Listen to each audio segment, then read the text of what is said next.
Well, welcome tonight to Mentor Public Library Headlands branch. Obviously, you're in the Headlands Community Center. They're very gracious to lend us this space whenever we need it. Colleen Kessler is an explorer, educator, speaker, writer, creator, and passionate advocate for the needs of neurodivergent children and their families. She has a BS in elementary education, a master's in education and gifted studies, is a sought-after international speaker, and educational consultant, and is the founder of the popular blog and podcast Raising Lifelong Learners, as well as the Learners Lab, a creative homeschooling community for outside-the-box families. The author of more than 20 books for parents, kids, and teachers, Colleen left teaching after more than a decade to write and speak about parenting, education, giftedness, anxiety, social-emotional learning, hands-on learning, and play. Homeschooling is an adventure she hadn't planned on, but has embraced the opportunity to learn alongside her bright and quirky kids every day and aspiring to other parents to do the same. Colleen's membership community, the Learners Lab, offers creative thinking lessons for kids, social and emotional support challenges for families, virtual Zoom-based meetup opportunities for tweens and teens, and online clubs like doodling and Lego building for kids of all ages, along with resources to help parents raise their unique kids to be amazing adults they're meant to be. Colleen Kessler. Thank you. Wow. Okay, so I'm really glad to be here. This is a small group, so I'm not going to do anything formal. I'll talk about my book. I have my book if anybody wants it before we leave. I've got some stickers and business cards and things over there. The first thing that I'm going to say is, if at any point in your homeschooling you're feeling alone, you're feeling like you don't know what to do next, you're looking for resources as you're getting started, make sure you have my card.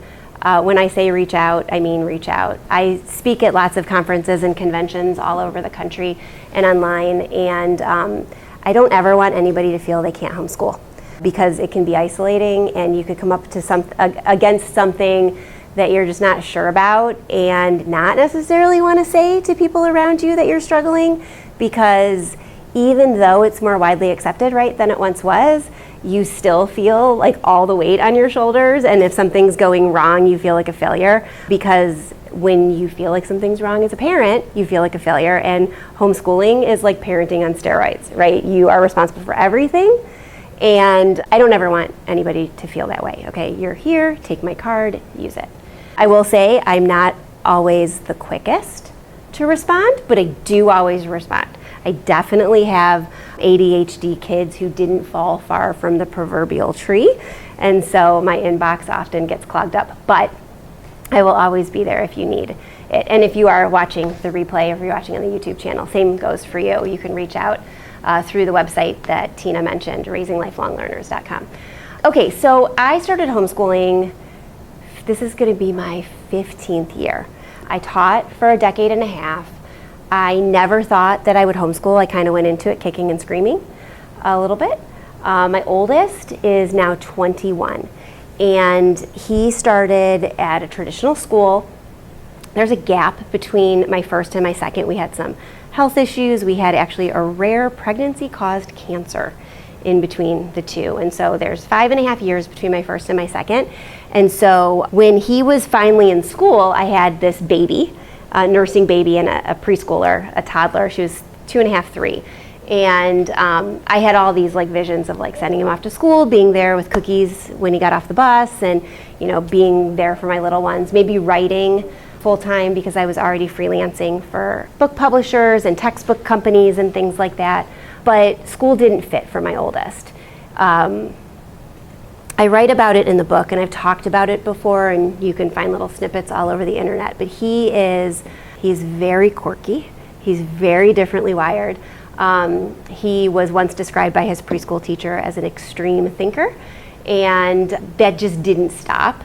After lots of trying to fit him into the box and figuring out what was wrong with him, we discovered that like the proverbial shoemaker whose kids go shoeless, the gifted teacher's child was undiagnosed, unidentified. He tested into the profoundly gifted range with severe ADHD and impulsivity, what a psychologist from years and years, decades ago, Dabrowski calls overexcitabilities, kind of that brain never stopping. and anxiety. He was a mess in the school system, and the more we tried to fit him in, the more he was just being dejected and beaten down. So kind of under duress, we pulled him out in February of his first grade year. The main reason we opted for homeschooling versus like Menlo Park that would have accepted a gifted kid or another type of school was honestly the commute with a nursing baby and a preschooler. At the time, that was more unmanageable to me than homeschooling. And what we started finding was the one-on-one attention he could get and the customized education he could get was just opening him back up. He had gone from this intense learner, an extreme thinker, to someone who was not saying what was on his mind because he was getting in trouble for it all the time. And so we decided at that moment, kid by kid, year by year. My next kiddo, she started going to preschool because she wanted to go to school. She's very bright too. She is we don't have an exact IQ on her, but and we could talk testing if anybody ever wants to talk about testing. I'll open the floor later. But we didn't test her because we were keeping her home at the time, but she's what my professor in college and my master's work would have called like the optimal range of giftedness, like smart enough to get whatever you throw her way, but not so high she can't get along with anyone she comes into contact with. So she would have been just fine in school, but we put her into preschool, and at the time, 2-year-old preschools like 1 day a week. And that wasn't enough for her. She wanted more. So we put her into 2 other preschools. And then I was like, what am I doing? I'm spending all this money. I'm trying to customize her education by finding all these different programs for her when I could just do it at home. Plus, it's making me not be able to do things that I want to do with my oldest, who is homeschooling, because I'm tied to another schedule. So we pulled her out of the preschool programs and just decided, especially when they're young, we're going to keep them all home, and then we'll just assess year by year. 15 years later, none of the others have been to school, and they are all very different. I think one of the most amazing things about homeschooling, and the thing that we kind of forget about as we get into, if you've been doing it a while, you get into kind of the rut of like what you're going to do next, and you're just used to like, okay, I'm going to use this same program, I'm going to do the same thing, but each kid is different, and we have the ability to customize for them, right? So for my oldest, that looked like letting him explore different things he was interested in. When he was in high school, he had already finished all of the math he had to take if he wanted to go to college. So he just explored videography, special effects, audio editing, and now is working as a freelance audio and video editor. He teaches special effects classes at the Lakewood Young Filmmakers Academy, where he took classes when he was young. He edits for several YouTube channels and for several different podcasters. So he's making his way kind of as a freelancer and an entrepreneur. My 17-year-old, who is a senior this year, crazy how fast time flies, is planning to pursue a BFA, a Bachelor's of Fine Arts in Musical Theater. She's been a performer, and one of the things homeschooling's allowed us to do is flip the script on her education. So she could stay up super late to go to rehearsals and shows all over Northeast Ohio. Her resume is very impressive because if they were doing a show in Medina, even though we live in Chardon, but it was a show that had an appropriate role for her and she was able to win the role, we could make that drive because we could all sleep in the next day. And she could do her schoolwork a little later or during the drive. And now she's done everything she needs to do to get into whatever program she ends up wanting to get into, plus she has experience working with dozens of different directors instead of just staying at a home theater in her nearby area, which a lot of her friends have had to do because the school day is very taxing. My 15-year-old, one of the ones that I was saying, I dropped her off at the Cleveland Public Library today for an orientation. She wants to do outdoor education or work with animals. And we've been exploring different ways to get her involved in different things. Over the summer, she did a program with the zoo called the Zoo Crew. If any of you have animal lovers, and when your kids get to high school level, think about applying. It's a volunteer program, and they work within the zoo learning about all the different jobs that go into the zoo, from the marketing department to the botany department, which I didn't even know the Cleveland Metro Parks Zoo had, and it lit a fire under Logan. She discovered that Kent State has a zoology botany marriage of a program where they can learn how to design exhibits for the animals using their native plants and the native topography of the area. So she did that, and then she's doing a youth outdoor fellowship program through the Cleveland Metro Park system now.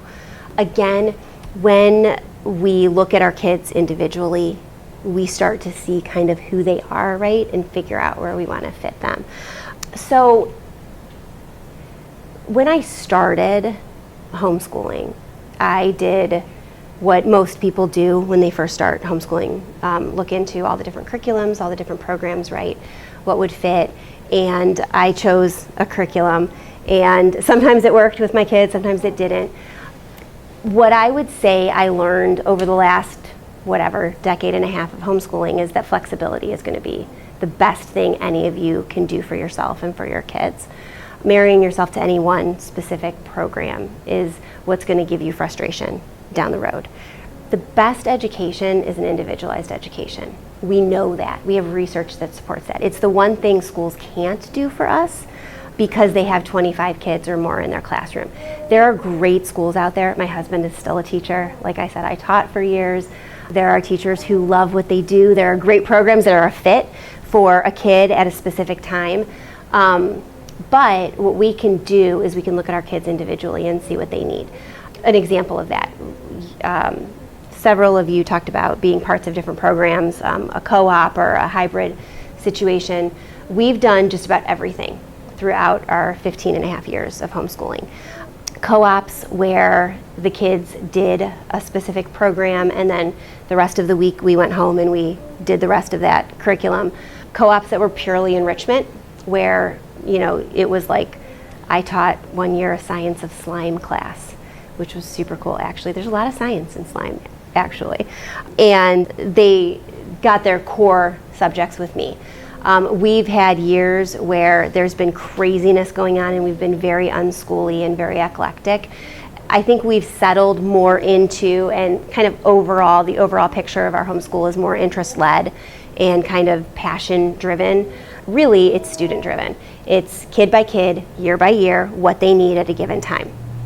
And so I would encourage you, as you are looking forward in your homeschooling, because most of you have young children, remember that what you're doing right now, you're not married to. If it doesn't feel like it's working, it doesn't mean that the homeschooling isn't working. It just means that you need to change things up. And you don't always need to change everything up, just something that's not working or something that might freshen things up a little bit. One example of that. So for me, when it comes to curriculum, we'll say, I have a set list of kind of must-dos my kids need to do every day. So I feel like I did my job as a homeschool parent, right? Because we are so busy and easily derailed when it comes to all of the different neurodivergencies. So let me backtrack for a second. I already mentioned Trevor with his giftedness, his ADHD, and his anxiety. When you have a family that has one gifted kid, or one ADHD kid, or one kid with anxiety, you've got more than one. Apples don't fall far from trees. It falls somewhere in the parents. Research supports that for IQ, if we're just talking straight IQ, when we're talking about giftedness, which was where my master's was, siblings tend to fall plus or minus 10 IQ points of one another. There's always outliers, but by and large, siblings are right around the same IQ range, and one or both parents are going to be in that range as well. There's going to be at least one. There is the whole nature versus nurture debate, right? But there's got to be something there to start with. Same thing with ADHD, same thing with anxiety, same thing with any kind of impulsivity, sensory processing disorder. My second child, Molly, has some anxiety. She does not have anxiety to the degree of a couple of the others. She wouldn't be classified as having generalized anxiety disorder, but she has tendencies. She's very perfectionistic. She's very self-critical, which goes along with high intelligence and creativity, and that makes for a difficult time in school in a traditional classroom setting. They set themselves up for perfection, which nobody can attain consistently. And so being in a classroom where you're comparing yourself to others can be difficult for kids like that. My third kiddo, the one who just got accepted into that fellowship program, Logan, she has generalized anxiety disorder. She has sensory processing disorder. She has dyslexia and auditory processing disorder. Typically, when a kiddo has some kind of learning challenge or learning difference, there's more than one in there. Not all the time are they all diagnosed, but usually there's what doctors call comorbid issues that go along with them. So she's got a slew of those. My youngest, we're discovering, has some visual challenges. He's in vision therapy right now, and he also has some ADHD.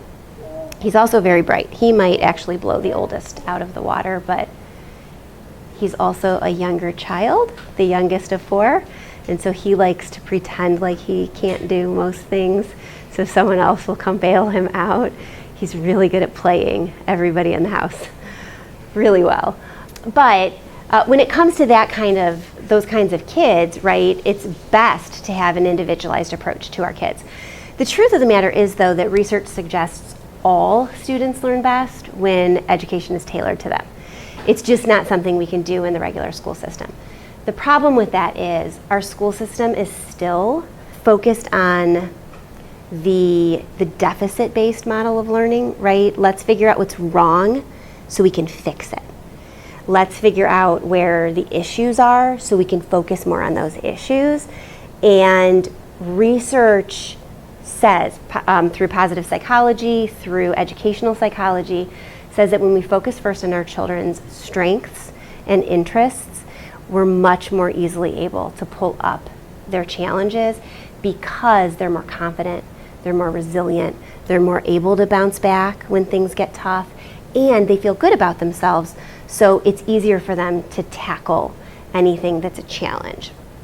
When a kid, like say Logan, my dyslexic, is faced with constant remediation in school and a constant reminder that she struggles or she can't keep up with the other kids in that specific area, those kids start to feel less, and then it starts to feel like everything else is hard, and they're already kind of beaten down. I remember Trevor coming off the bus the Tuesday afternoon of Thanksgiving week when he was in kindergarten, and he was crying, just like silent tears. And I was like, oh my gosh, what's wrong? Like, we're about to have a 5-day weekend. What's wrong? He's like, if I can't even have an all-green week on a 2-day week, I'm never going to earn Tiger Cash. And that was his first grade teacher's currency for behavior. And unfortunately, that particular teacher was not best suited for first graders who can be a little impulsive, because his rule was if you go down from green, you can't get back up to green. And as we know, 5 and 6 and 7 year olds, like that's a huge struggle anyway, and it's developmentally inappropriate. But he was learning that I can never be good enough because I can never stay there. And when somebody feels that way constantly, they just don't want to try. I mean, think about how you feel when you've had a really bad day. You just want to like curl up with some M&Ms or something right in the corner. And our kids feel that way too. So I advocate for, and this book is focused on a strength-based approach to education. There is a lot of research on strength-based learning, on just strengths. We've got the Clifton Strength Finders. We've got tons of research about using strengths within our business world and other places. There's strength-based parenting. The Strength Finders conglomerate that it has become over the years has a really great book, if you want to read it with your kids, called How Full Is Your Bucket? It's a picture book about filling your strengths first so that you're filling your bucket first, and then you have stuff left over, right, to do the other things. I read a quote when I was researching the book by Deepak Chopra that says, if a child is struggling in math but excelling in tennis, most people would hire a math tutor. I would rather hire a tennis coach. And the point in that quote really is, if we go all in on the area of strength, it doesn't mean not helping the math. It means filling the majority of our time and our financial input in the area where they're going to excel, so that we can use that to help them get the other stuff up. So for my daughter, who did struggle with math. I don't advocate for this, but I did out of just sheer preservation of our relationship. We put math on the shelf for 2 years with that child. Math was a battle. Math was angsty. It was daily tears. And she was in 3rd and 4th grade. There was nothing she was not going to be able to get back later when her self-esteem was better. So we put math away and we used that time on reading scripts, watching plays on Broadway HD, going to community theater and children's theater and other programs, and just learning more and more about theater. And she did well. I mean, that was definitely an area of strength. But later she realized if she wants to get into the programs that are more competitive, like the programs at Carnegie Mellon or University of Pennsylvania or University of Michigan, she has to have the academics too. So she asked me in 6th grade if we could start getting caught up in math. And she was able to cover a couple years per year to get herself caught up because she was ready then. And she had a bigger goal for it, a bigger reason for catching up in math. And it wasn't just I have to do math because I have to do math. Now, if I had stopped doing math with my oldest, that would have backfired on me. His personality didn't fit that. So when we learn about our kids' strengths and their interests, we also need to know where they fall personality-wise and how they can handle different things. So when I coach parents or I talk to parents about homeschooling, the one thing that I tell everybody, if you don't take anything else away from anything you read, anything you learn about homeschooling, anything you do in your homeschooling, take this. You want to make sure that above all, you're becoming a student of your child. There's nothing you can do better, parenting or homeschooling, than knowing your kid inside and out, knowing what makes them tick, knowing what lights them up, what their interests are, how they like to learn, what they would rather do in a given situation. For a while, when I was trying to figure out a couple different things about different kids, I had I wish I would have brought one. I had a little notebook, it was about this big, fit in my back pocket, and I, like so many ADHD people or parents of more than one child, color code my kids. And so I had washi tape in their color, identifying each, the little sections of the book, so I could easily flip to that kid's section. And I would just jot things down. I would literally take notes on my kids. Somebody who heard me talking about that and saw my notebook years ago at a homeschool convention told me that she'd heard that on the podcast years before and thought of me as thought of that idea really as like what Jane Goodall would do with the gorillas, and said that I was the Jane Goodall of homeschooling, which I thought was very strange. But my kids are kind of like gorillas often, so it works. But just taking a couple minutes each night and jotting down things that you noticed, things that made your kids happy, things that they had free time. What did they do? They needed to learn something new. What did they do? If anybody is willing, if you had to learn something new, what would you do? I'll give you an example. If I had to learn something new, I'd get a book. I read. That's just what I do. If you had to learn something, what would you do? How would you learn it? Google it. Okay, so an internet search. Someone else? I would also get a book, but I work in a library, so you know my bias. Right. You're definitely biased, but it's a good bias. I love library. Okay, find a mentor, find someone who could walk you through it. Good. And probably hands-on if you're talking to someone and seeing that. Good. Anybody else want to share? Anybody different? So my oldest would watch a video. He was a YouTube guy at the beginning of YouTube. Like, he would watch a video, and if he saw it working, then he could work it out, and then he would try it. So the hands-on. My daughter Molly's very much like me. She's also the script reader, so she would read. Logan, who's dyslexic, would ask somebody. She's slow with her auditory processing, but she does better than seeing it in print. So she would do a combination of asking and then hands-on working it. She likes to be busy too. She's very creative and innovative and has stories running through her head all the time, but because of the dyslexia and because of the processing, she struggles to get things down on paper, but really wanted to get stories down. So I bought tons of those blank books that Target Dollar Spot always has at the beginning of the school year. And she would draw her books out, but then she'd be constantly asking me how to spell, and I wanted to give her a tool that she could use. So I bought an Echo Dot and taught her to ask Alexa how to spell words. And so she would draw, and then she would want to write her writing, and if someone wasn't available to spell it for her, because I don't believe personally and pedagogically that you have to master everything in every domain, and that kid is never going to be a great speller. She's just not. And so my job as a parent is to teach her accommodations, because she's always going to need to accommodate for that. My oldest has, he got bit by a Rottweiler in his writing hand, and it did some damage to one of his nerves that goes along with his pinky. And so writing is physically difficult for him. He's never gonna write. So I taught him, before talk to text was as prevalent as it is now, to use Dragon Dictation to write essays. Because writing is not the physical act of writing. Writing is getting thoughts on paper, right? Beginning, middle, and end, details, pulling things together.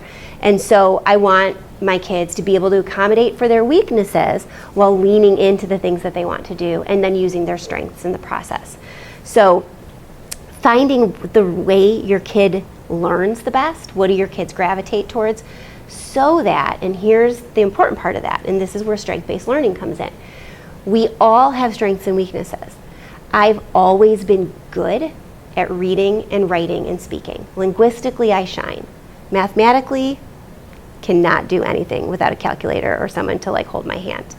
And so I get people to help me with the math, and I go forward. I write books, I distill information down, I speak. I do this in all areas of my life, and I want my kids to do the same. I got off track there for a second, but here's the thing. This is what you need to remember when it comes to that. I bet none of us went into our adulthood thinking about choosing a career based on our weakest area, right? None of us decided, I suck at math, and so I am going to be a mathematical engineer when I grow up, because I just want to get better. No. We're counting down the days till we get to take our last math class and turn in our last math test, right? And so when we lean into our kids' strengths and help them see the possibilities in those areas of strengths, we empower them to do great things, and we empower them to know that they can change the world in whatever area that is. But we also want to remind them that the best individuals are lifelong learners. They're always asking questions. They're never ashamed of not knowing an answer, right? They can always find the answer out by Googling, by asking somebody, by reading a book. And they're not going to know the answer to everything. And we want to help them learn the things in the areas in which they struggle through their strengths, and those areas, or the styles of learning that are a little bit tougher, we want them to know too, right? Because if they do end up going to college, if that's the path that they choose, they're not going to get to choose what the professor says that they have to do in a class, or how they have to present the material, right? So they need to know how to do all the different things. They need to know how to take notes. They need to know how to listen to a lecture. They need to know how to read information from a textbook and pull things out. They need to know how to watch a presentation, to do something hands-on, to work in a group. So we want to help them shore up those learning preferences that aren't as preferable as others in the areas they're already strong. So if your kid is a good mathematician, but they're not very good at reading a textbook and pulling out answers, that's the area you want them to use a textbook for, right? Because they're already good at math, so you can help them learn a different style of learning through the area where they're strong. And then those areas where they're weak, maybe it's writing, maybe it's reading, you want to bring in stuff they're passionate about. So go back to that tennis example. You want to be reading books about famous tennis players. You want to be reading playbooks about how to become a better tennis player. Fiction that incorporates sports in relation to tennis and other sports that might be interesting. So you want to tap into their interests in the area of weakness, and those areas of strength you want to pull in the preferences that might not be as preferable as others. So we don't want to give up the stuff that they're weak in. We want to use those strengths to build up those weak areas, if that makes sense. That's where becoming a student of your child comes into play. The more you know about your kiddos, the more you can help them in all of those different areas of strength and weakness. And then real quick, because I want to open the floor here, when it comes to strengths and weakness, strengths and interests, they feel like the same thing, but they're not. So I'm going to kind of differentiate a little bit between those for you.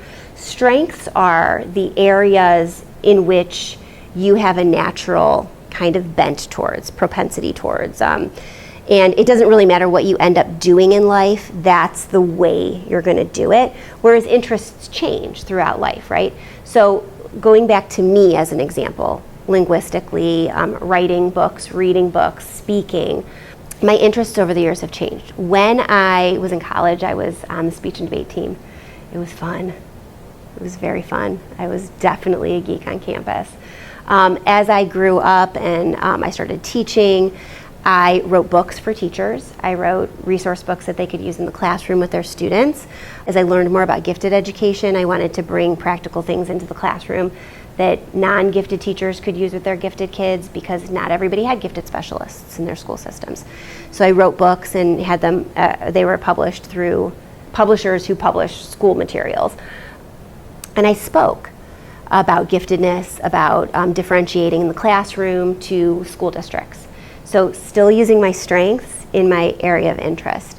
When I left teaching to freelance write full-time, because I didn't leave teaching to homeschool, I left teaching with the idea that I would be writing during the day when my kids were off in school, and that I'd be able to support them in the evenings when they got home and do their homework and do all the fun stuff on the weekends. I spoke at writers' conferences and freelancing conferences, and I wrote books for people who were trying to break into that industry.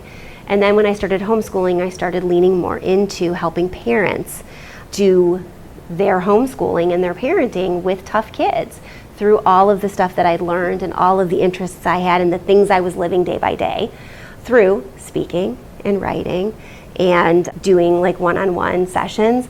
And so interests can change, but your strengths are the core of kind of who you are. So when we know that about our kids, we can help them fan that a little bit more, strengthen it, use it through their interests. Inside the book, I thought it would be kind of boring to just like read a book to you, but there's lots and lots in here. So I'm sure it's at the library. You can check it out. But I do have some copies of it. The Homeschool Advantage is like a culmination of all of my years of homeschooling so far and my background in education. One of the things I don't like when I go to people's talks is not being able to take something and do something with it right away. So whenever I speak, I want to try to make sure that there's actionable things you can go home with right away. It's the same thing when I write. Every chapter ends with several pages actually of try this. Like, here's what we learned about in this chapter. These are simple things you can do right now today in your homeschool to try to put that into play.